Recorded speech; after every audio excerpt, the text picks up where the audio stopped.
Welcome back to another technical deep dive here in the debug zone.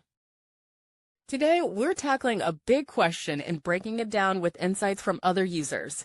Hopefully this clears up some misconceptions and helps you get the answer you need. So buckle up, stay a little curious, and let's jump right in.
And that's a wrap.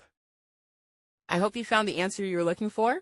If you did, take a second to hit that subscribe button. It really helps out. And let me know in the comments which solution worked best for you. See you next time in the debug zone.